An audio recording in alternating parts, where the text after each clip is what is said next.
Bapak sekalian, kajian kita malam hari ini akan mengambil beberapa poin. Yang pertama tentang jumlah rakaat dalam salat, yang kemudian kita lanjutkan salatnya orang yang tidak mampu. Mampu maksudnya nggak mampu berdiri, dan selanjutnya itu seperti apa. Tapi kita mulai dalam konteks jumlah rakaat di dalam salat. Faslun fi adadi rakaatis salat. Ini fasal menjelaskan tentang adat jumlah rakaatis salat, rakaat dalam salat. Kita sudah lakukan, tapi sebenarnya bahasan ini mengingatkan kepada kita bahwa jumlah rakaat ini dalam kondisi apapun pastikan jangan dikurangi. Terutama biasanya yang dikurangi itu di maghrib, dikuranginya ditinggalkan. Misalnya bapak-bapak sekalian tinggal di Alinda, kerjanya di Jakarta. Jakarta misalnya di Gatsu, kerjanya misalnya di Kuningan, pulang dari sana kan biasanya jam berapa kalau kerja? 4:30, Pak. 4:30 pakai mobil dari Kuningan, dari Gatsu, dari Sudirman mengarah ke Alinda. Itu pertanyaan saya, sampai di Alinda kira-kira jam berapa itu, Pak? Nah, jam 8. Jam 8 itu kira-kira pertanyaan saya, maghribnya di mana? Di jalan. Benar, di jalan, Pak. Masya Allah. Nah, ini sebenarnya kita sudah tahu, tapi ini pengingat. Karena memang hati ini ada kondisi yang dipotret oleh sahabat Ali. Beliau berkata begini, innalil qulubi iqbalan wa idbaran. Hati itu ada saat-saat merespon, menerima, tapi juga ada saat-saat dia menolak. Apalagi kalau pas musim hujan seperti ini, hati kita kalau jelang-jelang maghrib sering menerima atau sering menolak perintah untuk melakukan sholat maghrib kita secara berjamaah. Halo, sering menerima atau sering menolak?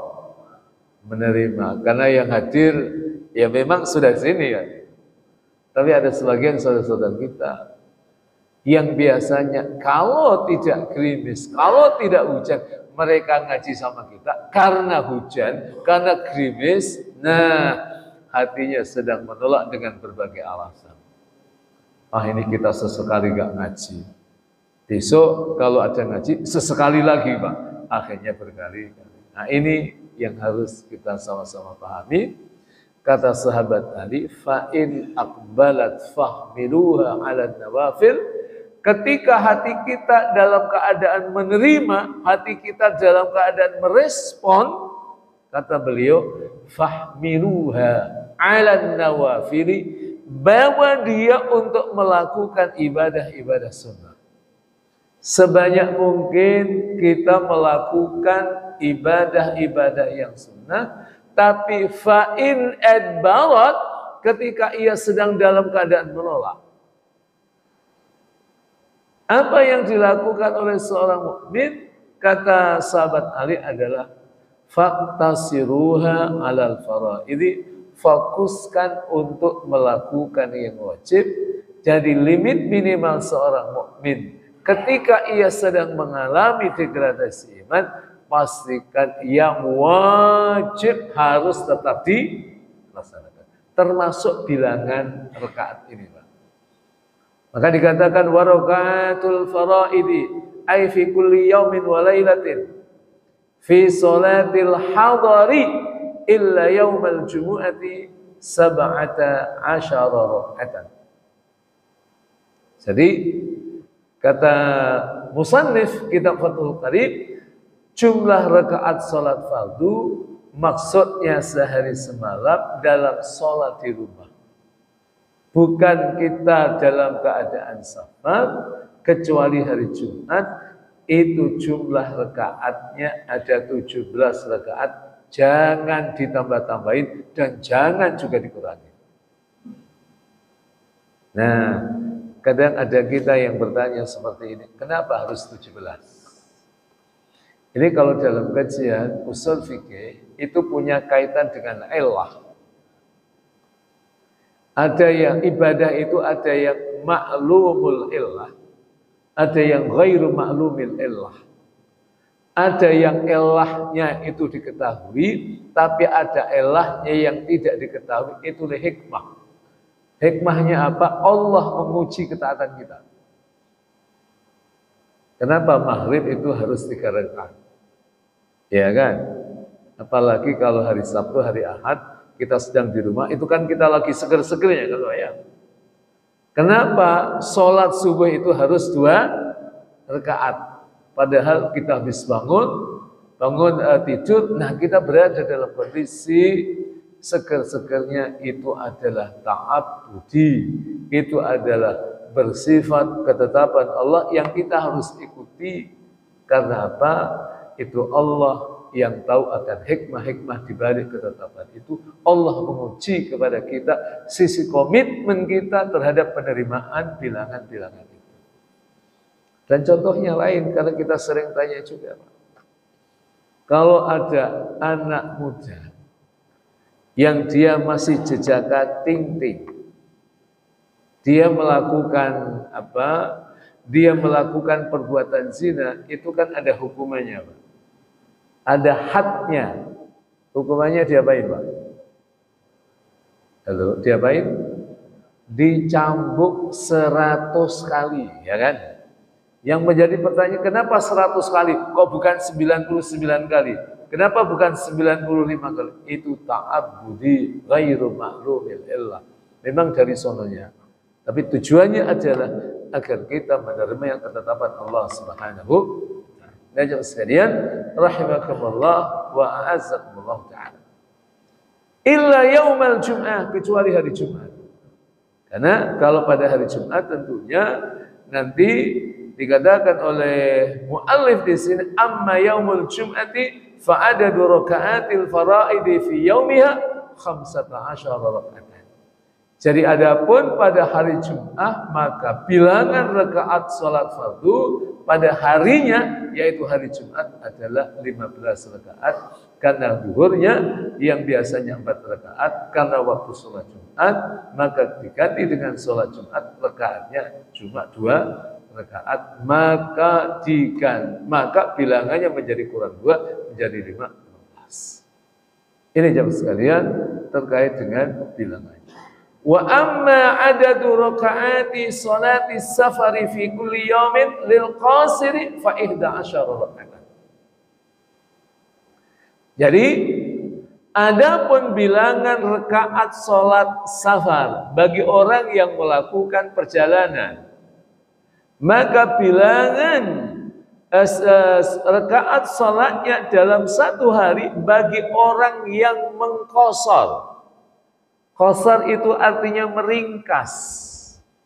Yang semula 4 rakaat menjadi 2 rakaat.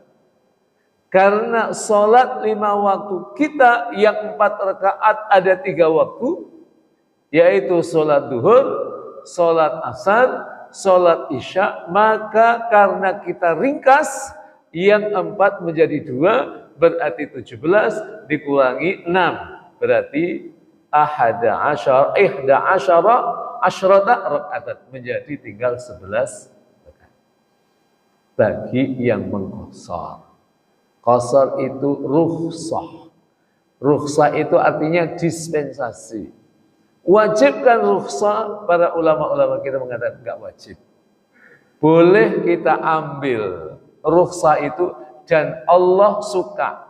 Kata Rasulullah sallallahu alaihi wasallam, innallaha yuhibbu ayyuta ruhasu. Allah itu suka kalau dispensasi rukhsahnya, antu'ta ruhasahu, ketika rukhasnya, dispensasi itu diambil.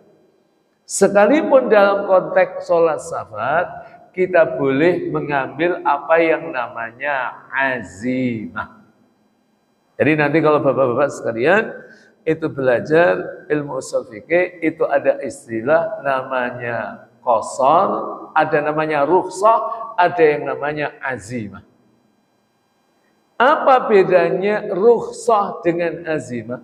Rukhsah itu dispensasi, di mana memang ada keringanan, kemudian kita ambil apa yang kita ambil dari keringanan yang Allah berikan kepada kita, itulah yang namanya rukhsah. Adapun azimah adalah kita melakukan ibadah seperti apa adanya. Seperti ketika bapak-bapak sedang dalam keadaan safar. Ada mereka yang sedang melakukan sholat duhur. Pertanyaan saya, kita memang dapat rukhsah, tapi dalam kondisi di mana mereka itu kita dapati sedang melakukan sholat duhur 4 rakaat. Bolehkah kita melakukan sholat duhur 4 rakaat? Boleh atau tidak? Boleh. Nah, itu yang namanya azimah. Nah, baru setelah itu, setelah selesai, nah kita bisa melanjutkan sholat dengan jamak, namanya jamak takdim wa qasran, dan kita qasar. Nah, kita setelah itu melakukan sholat 2 rakaat dengan niat menjamak, namanya jamak. Jadi jamaah sekalian, ini memberikan satu isyarat betapa al-amru fihi sa'ah, urusan dalam konteks rukhsah dan azimah itu sangat lapang sekali. Jadi syariat Islam itu tidak saklek, ada kemudahan-kemudahan. Jadi bagi yang memang ada masyaqqah, ada kondisi yang sangat berat sekali, maka ada satu dispensasi yang diberikan oleh Allah namanya rukhsah. Tapi tentunya yang paling utama ketika kita dalam keadaan safar, yang paling utama adalah kita mengambil rukhsah. Karena apa? Kata Rasulullah SAW, Allah itu suka kalau kita diberi rukhsah oleh Allah Ta'ala, maka kita ambil rukhsahnya. Saya kira jelas Bapak ya? Biasanya bapak-bapak ambil rukhsah atau azimah, Pak? Rukhsah ya, Masya Allah. Masa dikasih dispensasi, gak mau Pak, gitu kan, Masya Allah, Masya Allah. Tapi konteks safar itu, kalau nanti bapak-bapak mengkaji dalam kitab fikih muqarin, fikih perbandingan, itu ada 2 pendapat. 2 pendapat itu sama maksud begini. Dalam konteks jaraknya, ada yang mendefinitifkan bahwa yang dimaksud dengan safar itu ketika seseorang melakukan perjalanan sittata asyara farsah, 16 farsah.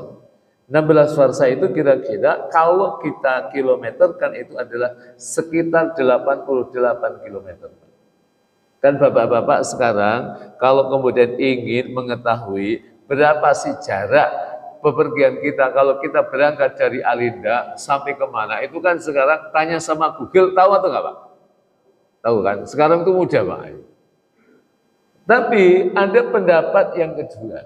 Ini pendapatnya Imam Ahmad bin Hanbal yang mengatakan safar itu parameternya bukan batasan, tapi parameternya adalah urful mujtama, perspektif masyarakat, kebiasaan masyarakat. Jadi misalnya begini, kalau kita, mohon maaf ini, ketika sedang melakukan perjalanan safar dari Alinda sampai ke Megamendung, sampai ke Megamendung, belum sampai ke Puncak Pas. Pertanyaan saya, itu sudah ada 88 kilo atau belum? Halo? Ada yang pernah ngecek atau enggak Pak? Belum ada kan?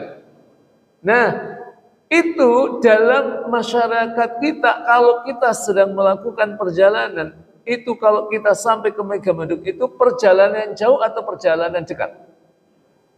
Halo? Agak bingung kan? Itu kalau mazhab Imam Ahmad, kalau masyarakat mengatakan itu adalah perjalanan jauh, kita boleh melakukan jamak dan melakukan qasar. Tapi kalau kemudian masyarakat mengatakan itu perjalanan pendek, maka tidak boleh. Jadi kalau mau simple hari ini, ya mazhab Syafi'i itu pakai parameter jarak, yaitu 88 kilometer. Sudah dicek saja di Google. Ini kalau saya dari Alinda, ini pertanyaan saya. Ini kalau misalnya di Megamendung atau naik dikit, mana Pak itu? Cibodas atau mana itu? Nah itu sudah ada 88 km atau belum? Kalau belum ya kita tetap melakukan sholat seperti apa ada. Sekalipun memang para ulama-ulama kita selalu mereka menimang dalam konteks kita itu ketika dalam melakukan safar. Ini mazhab yang kedua yang mengatakan itu adalah mutlaqus safar, artinya menurut pandangan masyarakat itu melakukan perjalanan jauh atau tidak. Ada aspek lain yang menjadi pertimbangan adalah masyaqqah, kondisi berat.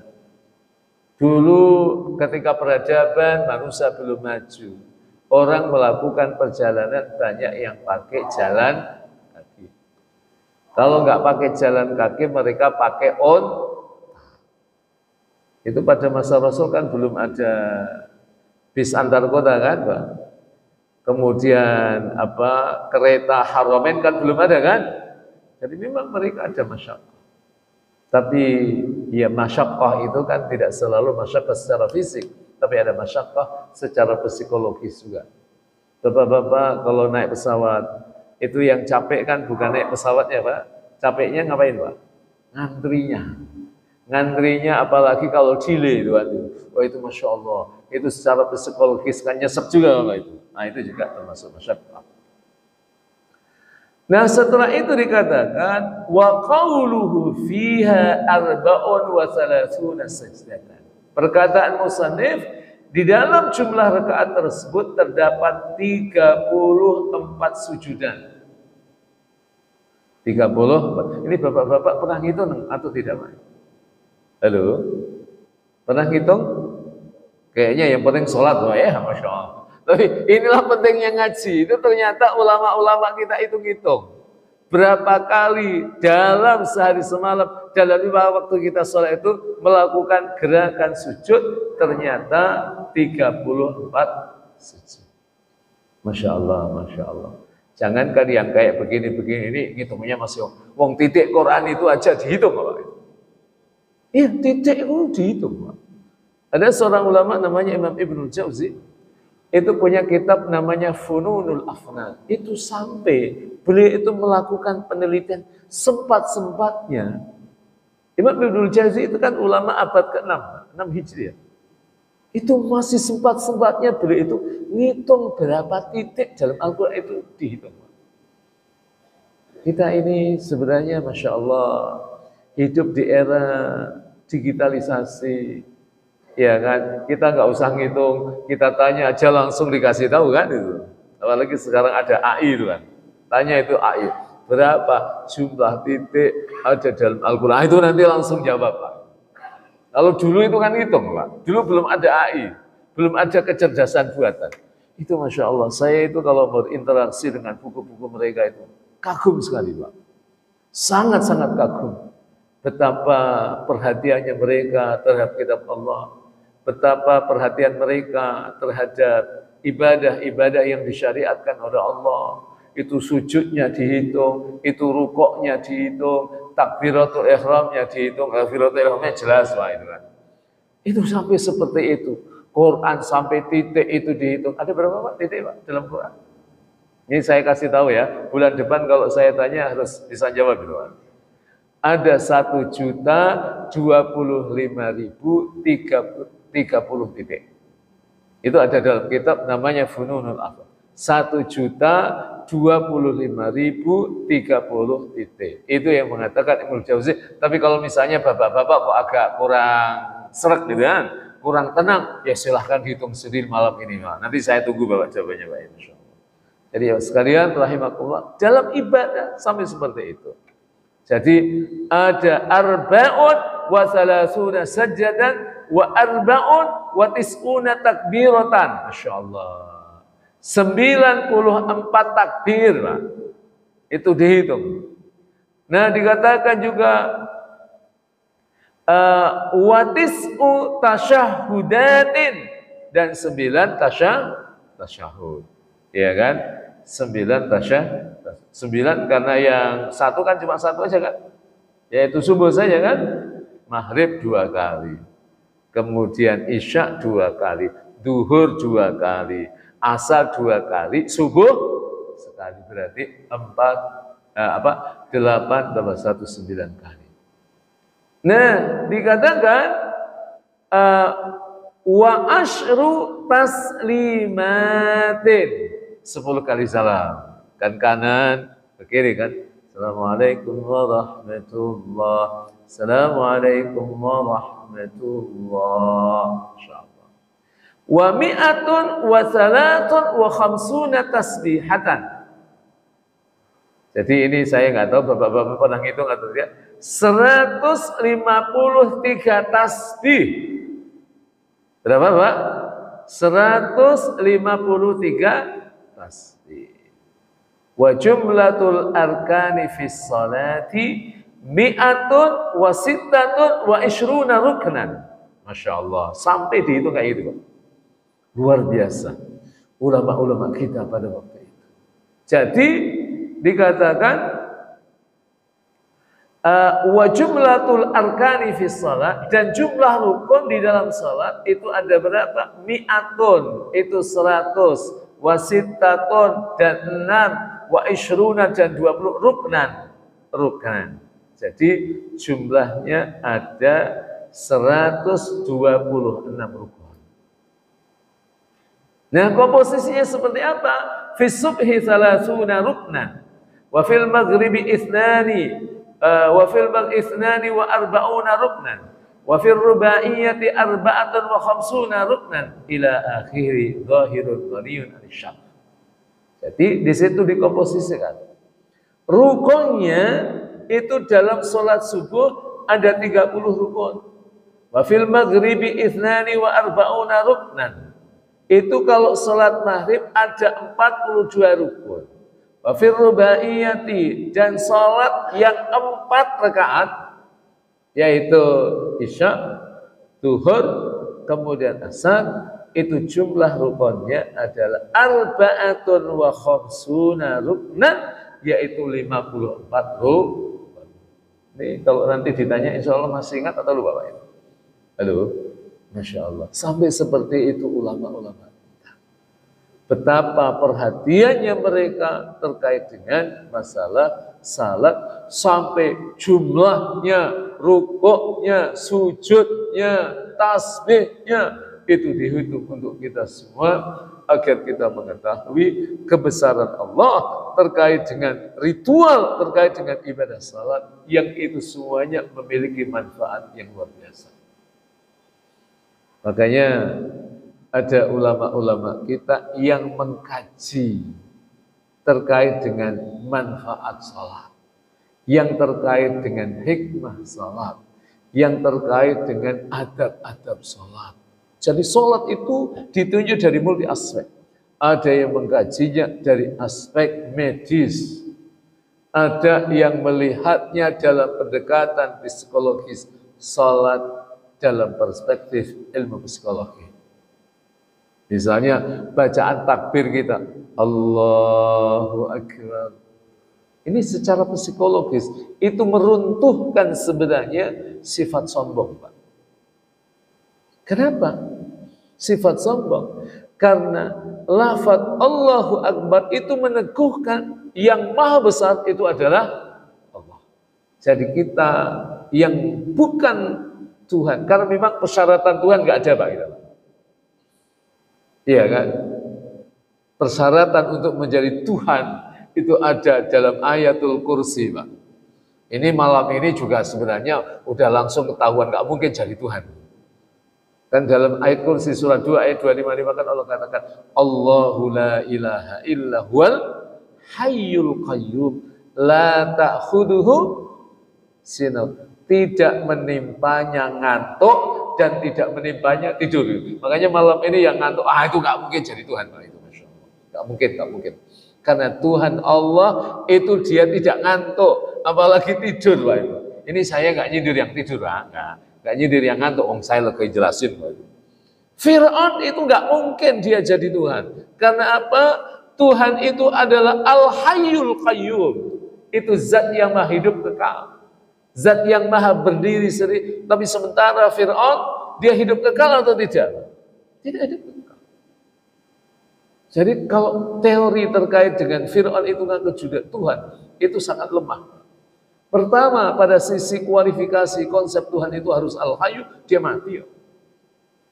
Yang kedua, pada sisi bahwa kalau dia itu sebagai Tuhan, itu yang keribeti, itu kalau dia ngaku jadi Tuhan, itu kan Tuhan telak, Pak. Kenapa? Kalau dia ngaku Tuhan nanti, Tuhan sebelum Fir'aun itu siapa? Kan malah ribet, Pak. Itu lagi nanti yang ketiga, apa kontribusi dia dalam penciptaan langit dan bumi? Ada atau tidak? Nyumbang semen atau nyumbang bata atau apa? Kan enggak sama sekali. Maka itu runtuh. Ya, kalau kemudian ada yang mengatakan Fir'aun itu adalah Tuhan, runtuh dengan sendirinya karena kualifikasi itu tidak ada. Baik, kita masuk pada sholatnya orang yang tidak mampu. Masya Allah, ini luar biasa.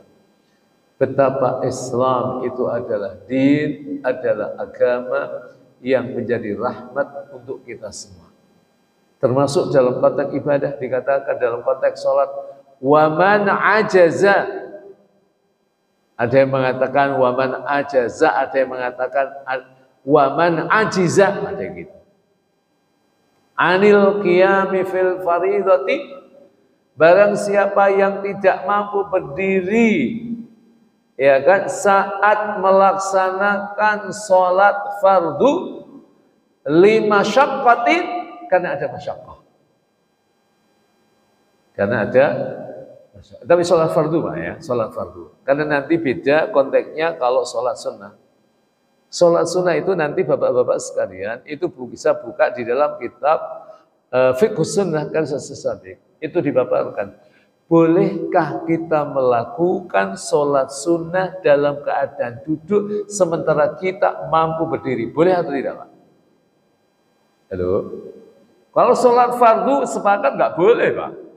Karena qiyam itu berdiri kan rukun kan. Nah, tapi ini dalam konteksnya ini bukan sholat fardu tapi sholat sunnah. Nah, di dalam penjelasan dalam kitab Fiqhus Sunnah itu dikatakan boleh, tapi pahalanya separuh, Pak. Masya Allah, Masya Allah. Jadi bapak-bapak pengen dapat pahala separuh atau pahalanya utuh, Pak, kalau sholat sunnah, Pak. Nah, kalau utuh, ya jangan kita mampu berdiri, kita melakukan dalam keadaan duduk. Karena pahalanya separuh. Tapi kalau sholat fardu tidak boleh. Kecuali lima syaqqatin, karena ada masyaqqah. Masyaqqah itu faktornya banyak.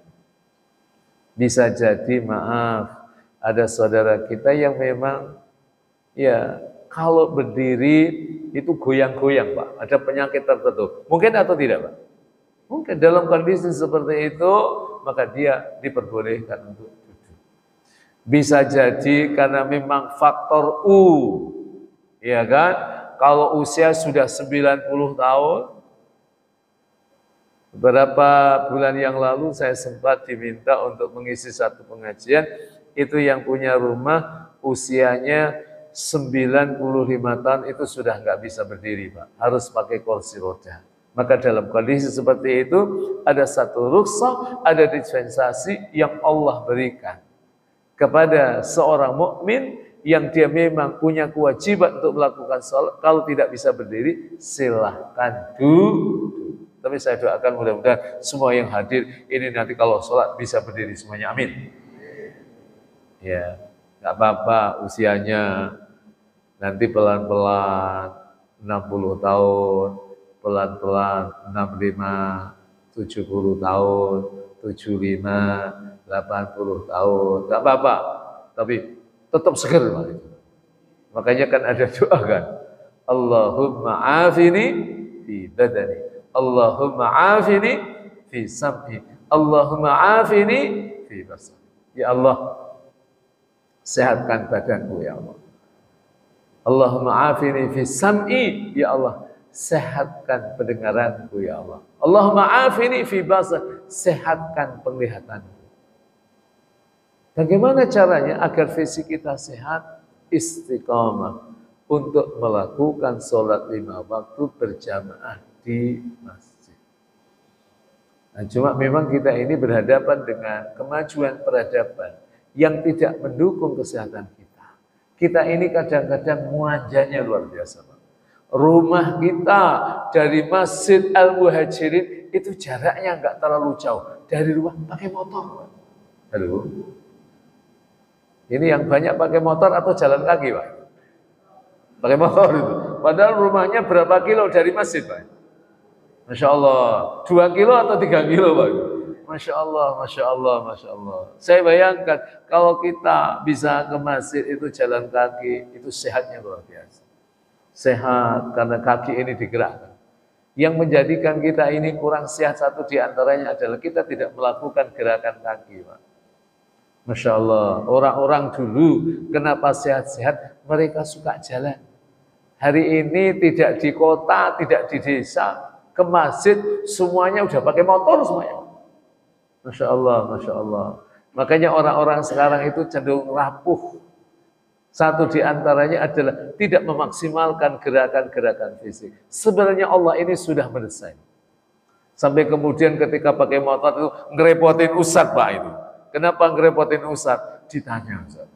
Ustadz, itu katanya kalau orang melakukan sholat berjamaah ke masjid, itu langkahnya, itu dihitung 1 pahala setiap langkah. Ini kalau pakai motor, terus ngitungnya gimana, Pak itu? Masya Allah, Masya Allah. Jadi kalau pakai motor berarti dihitung atau tidak? Putaran roda atau gimana itu? Ya itu jawabannya ats-tsawabu ala qadri ta'ab. Pahala itu linear dengan jerih payah. Sama, Pak. Ngaji itu kalau waktu hujan dengan nggak waktu hujan itu kira-kira pahalanya gedean mana, Pak? Ya gedean waktu hujan lah gitu kan. Masya Allah, Masya Allah. Jadi ya sekalian rahimakumullah wa a'azzakum. 5 syaqqatin talhaquhu fi qiyami shalla jalisan ala hayati sya'a. Maka karena ada hal berat yang ia alami saat berdiri, ya kan? Jadi ada orang kelihatannya Masya Allah, kelihatannya itu gagahnya luar biasa, tapi berdiri nggak bisa. Karena dia punya penyakit tertentu. Maka dalam kondisi seperti itu, shalat jalisan, maka ia diperkenankan sholat dalam keadaan duduk ala hayatin sya, sesuai posisi yang ia kehendaki. Ini jemaah sekalian, betapa luar biasanya Islam ini. Tidak memaksa orang sholat harus dalam keadaan berdiri kalau orang tidak mampu. Makanya Masya Allah, ulama-ulama kita pada masa lalu, karena mereka itu mengetahui tentang keutamaan sholat berjamaah, dan mereka boleh melakukan sholat dalam keadaan apapun. Dulu ada seorang ulama besar, seorang da'i, seorang mujahid, itu namanya Syekh Yasin. Adalah mujahid di Palestina. Beliau itu lumpuh, Pak. Orang lumpuh itu masih istiqamah melakukan sholat berjamaah 5 waktu di masjid. Lumpuh, Pak. Bagaimana caranya? Ia bersinergi dengan anak muda. Yang anak muda ini malah buta, Pak. Jadi ini sinergi antara seorang syekh, orang tua yang lumpuh dengan anak muda yang buta, itu bersinergi dua-duanya. Istiqamah melakukan sholat berjamaah di masjid. Jadi kalau saya membaca kisah-kisah seperti itu, dan memang ini sengaja sampaikan kepada Bapak-Bapak sekalian, agar apa? Kita ini jangan menjadi generasi yang manja. Hujan dikit nggak ke masjid, iya kan?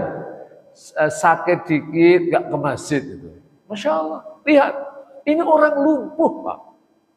Nah, ia bilang sama anak muda yang buta itu, wahai anak muda, aku lumpuh, aku nggak bisa jalan, tapi aku bisa melihat. Kamu tidak bisa melihat, tapi kamu bisa jalan karena kamu sehat.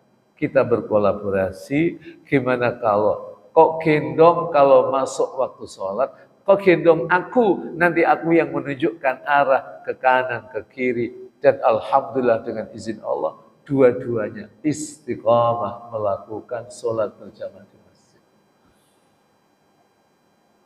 Fisik boleh lumpuh, tapi hati tidak lumpuh. Itulah yang kemudian beliau, Syekh Yasin itu, yang pada akhirnya beliau syahid, itu beliau selalu istiqamah melakukan sholat 5 waktu secara berjamaah. Karena lumpuh, karena dia lumpuh, dia melakukan sholat sesuai dalam konteks yang memang beliau itu mampu. Masya Allah, Masya Allah. Kalau nggak bisa berdiri, silakan sholat jalisan. Ala hayatin syah. Walakin iftirashu fi mawdi'i qiyami afdal min tarabbu'i fil adhar. Akan tetapi duduk iftiras di waktu posisi berdiri lebih utama daripada duduk tarabbu' bersila menurut pendapat yang lebih jelas al-adhar. Duduk iftiras sudah tahu kan Pak? Duduk saat kita berada di tasyahud awal. Ya kan? Ada duduk iftiras. Ada duduk tawarruk. Iftiras itu kata firash. Firash itu artinya apa? Firash itu ada tataannya. Tatakannya kita adalah telapak kaki kita. Itu adalah duduk dalam tasyahud awal.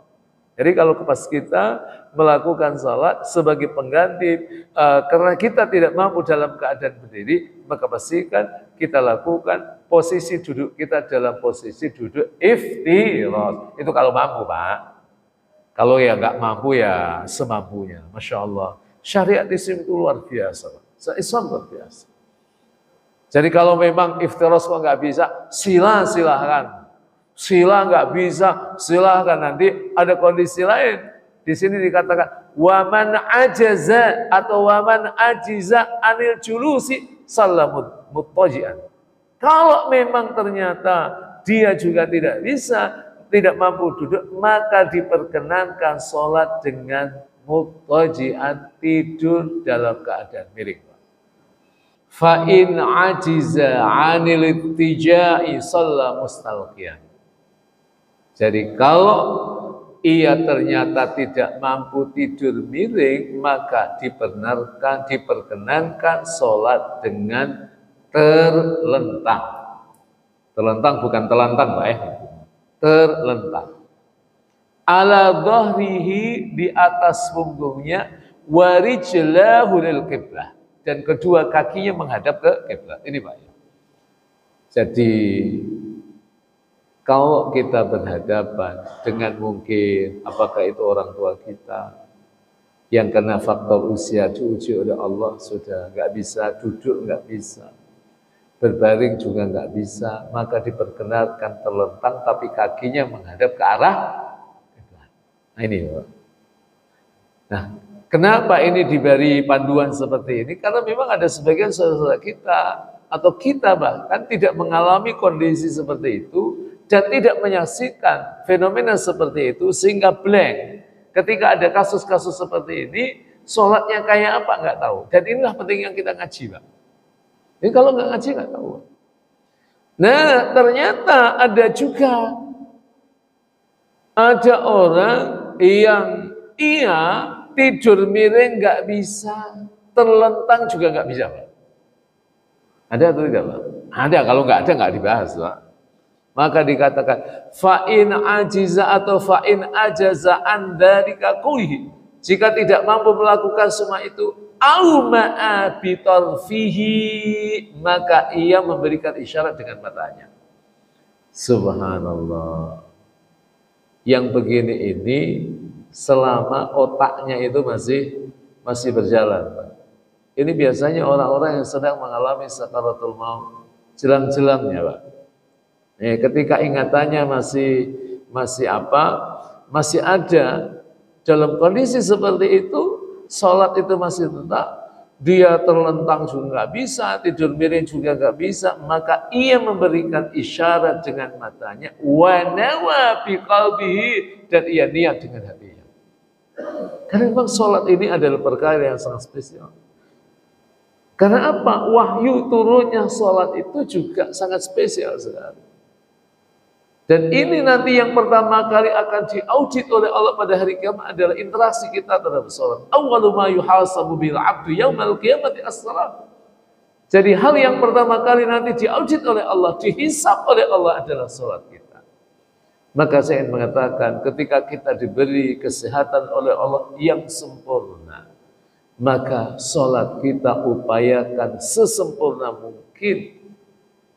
Nah, bagaimana caranya? Yaitu dengan cara kita menggali dan mengetahui hukum-hukum syar'i terkait dengan sholat dan juga menggali hikmah-hikmah daripada ibadah sholat. Nah, setelah itu dikatakan begini. Ini agak cepat karena waktunya terbatas. Wa yajibu alaihi istiqbalah biwad'i syai'in tahta ra'sihi. Dan wajib baginya untuk menghadap kiblat dengan wajah, ya kan? Dengan meletakkan sesuatu di bawah kepalanya, wa yumi'u bi ra'si fi ruku'i wa sujudi. Dan memberikan isyarat dengan kepala saat rukuk dan memberikan isyarat, ya kan? Oh, ini sedang rukuk, ini sedang sujud. Itu dibedakan sedikit.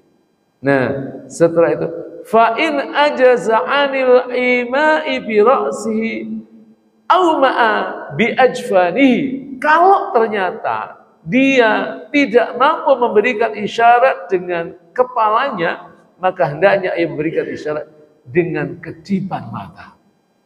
Masya Allah, sampai seperti itu, Pak. Gak bisa, ya karena mungkin sudah kondisi berat. Tapi kedipan mata itu bisa membedakan, oh ini saya sedang melakukan posisi ruku, saya sedang melakukan posisi sujud, saya sedang melakukan posisi tasyahud, itu dengan kedipan mata. Tapi sekali lagi, mudah-mudahan kita tidak mengalami sholat dalam kondisi seperti itu.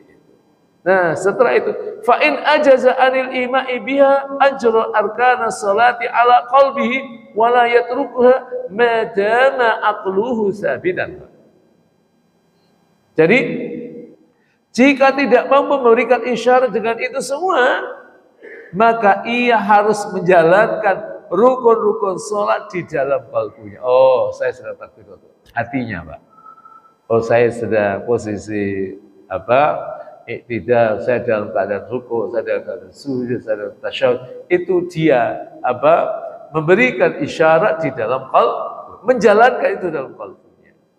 Wala yatruka madama aqluhu sabita, dan tidak diperkenakan meninggalkan salat selama akalnya masih ada. Selama ingatannya masih ada, tapi dia tidak melakukan, tidak mampu melakukan gerakan-gerakan itu semua. Ia membayangkan, ia melakukan gerakan-gerakan dalam salat. Sekalipun sekali lagi kondisi seperti ini untuk kasusnya itu pasti sedikit. Kasusnya sangat sedikit. Nah, setelah itu dikatakan wal musalli dikatakan wal musalli qa'idan la qada alaihi wa la yanqusu ajruhu li'annahu ma'dzur. Nah, sekarang bagaimana terkait dengan orang yang sholatnya dalam keadaan duduk? Apakah pahalanya terkurangi? Dikatakan wal musalli qa'idan la qada alaihi, orang yang sholat dalam keadaan duduk maka tidak wajib mengqadanya. Wala yanqusu ajru li annahu ma'dzur, dan pahalanya tidak berkurang karena sesungguhnya ia orang yang punya uzur. Jadi enggak dikurangi sama sekali. Yang dikurangi itu adalah kalau dia mampu dalam konteks sholat sunnah. Nah, itu pahalanya tadi berapa, Pak? Separuh. Pahalanya separuh. Maka ditutup wa amma qaulu sallallahu alaihi wasallam man shalla qa'idan falahu nisfu ajrul qa'im wa man shalla na'im falahu nisfu ajrul qa'id fa mahmulun 'ala nafli indal qudrah. Ini yang tadi saya sampaikan sejak awal. Nah, adapun sabda Rasulullah sallallahu alaihi wasallam, barang siapa melakukan salat dengan posisi duduk, maka ia mendapatkan separuh pahala orang yang salat dalam keadaan berdiri, ya kan? Dan barang siapa melakukan sholat dengan tidur, maka ia mendapatkan separuh pahala orang yang sholat dalam keadaan duduk. Maka diarahkan pada orang yang melakukan sholat sunnah. Sholat sunnah dan ia dalam keadaan mampu. Wallahu